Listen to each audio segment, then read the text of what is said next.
जोंनि बे जलाइस्रि समबाय समितिया गोदान बडिनि थाखाय बिसायख'थि जानो थांगासिनो दं। बे बिसायख'थियाव जोंबो उदां बिजाथि महरै गसंदों। आच्छा, मा मुं नोंथांमोननि मुङा? आंनि मुङा उत्तम नार्जारि। नोंथांनि सावगारिया? आंना जाहैबाय हेलिकप्टार। आरो गुबुन सासेना? गुबुन सासेना जाहैबाय साथा आरोखि, आमब्रेला होनो बेखौ। मा मुं बेना? बेना मा होनो? एथ'आ बारा होनो आरो। आच्छा, नोंथांमोना गावखौनो गाव देरहागोन बायदि मोनदों नामा? देरहानायाथ' खाथां। औ, नोंथांमोननि देरहानायाव बबेबा केन्डिडेट बबेबा बिजाथिफोरा हेंथा होगोन नामा? बावथ' जोङो रावजोंबो माबा एलायन्स गैया। जों जाहैबाय इउपिपिएल जोंबो गैया, बिपिएफ जोंबो गैया, बिजेपि जोंबो गैया। जोङो गोदान गसंनाय जादों आरो। उदां बिजाथि महरै। आच्छा, नोंथांमोना दाबायदियाव देरहामारोब्ला ओनसोलनि जौगानायनि थाखाय मा मावनो थाखाय थांखि लादों? जोंथ' रायजो राजाखौ जोंनो भट होनो थाखाय जों आसा दं। जोंनाव होगोन बेखौ आं आसा दं। जोङो रायजो राजानि थाखाय जोङो मोजां खामानि मावलांगोन। समबाया इलेक्सना जाहैगोन 29 थारिख। बे मासनि 29। आवहाय जागोन। औ। आच्छा, नोंथाङा बेबाराव रायजो राजाखौ एबा भट होगिरि बिथांमोनखौ मा खावलायहरनो लुगैयो? आंथ' बयखौबो मोजां मोनदों। आंजों जे सापर्ट दं। आं गिदिंबाय, बहुद गिदिंबाय आं। गासिबो आंजोंनो सापर्ट दं आरो दा बर्थमान।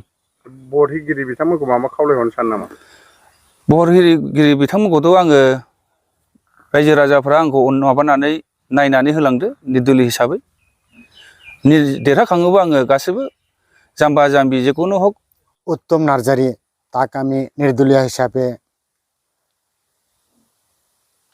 দল গঠন কৰিছোঁ আৰু আমি আশা কৰোঁ আমি কোনো দলত গোট নাখাই আমি নিৰ্দলীয় হৈ জিকিম বুলি আমি তাক জিকিবৰ কাৰণে তাক আমি কেণ্ডিডেট কৰিছোঁ। আৰু তাৰ লগৰীয়া বা তাৰ সহায়কাৰী হিচাপত আমি ৰাইজে আৰু এজনক থিয় দিলোঁ। তাৰ নাম হ'ল এটুৱা বাৰা। আমি আশা ৰাখিছোঁ আমি ৰাইজ হৈ আমি নিশ্চয় জিতিম, এইটো আমাৰ আশা। আৰু আমি ৰাইজসকলক অনুৰোধ কৰি আছোঁ যাতে ইহঁতেও আমাক সহায় কৰে আৰু ৰাইজ আমি নিৰ্দলীয় হৈ জিকিম বুলি তেওঁলোকেও আমাক ভোট দিয়ে যেন বুলি মই তেওঁলোকক অনুৰোধ কৰি আছোঁ। ইদি सांगेनुम जे नामहाय कुड़खालात इ समबाहिनु नाम इन्ना गुटी ओंटे हूँ चेयरपर्सन मलकत बा ओंटे ऑफिस लेवल नो काम नानो मलकत हिसाब टीम नाम जोत्तो बगे कुड़खात रादत नाम तंती चिंता भावना नानोत और नाम एका दल न हो गोट मामनार के एका दल न महाकालार के इन्ना नाम निर्दलीय हिसाबे उत्तम नार्जारि सिन माने इस्तार करी। तो आज नाम हरमा कुड़खात सपोर्ट नानोत के नाम निर्दलीय हिसाबे जितो बारके निमान हरमारिन अनुरोधन जाते कि निम हरमार भोट चिदार की जिता बादार निकान बारकेन धन्यवाद चिदान।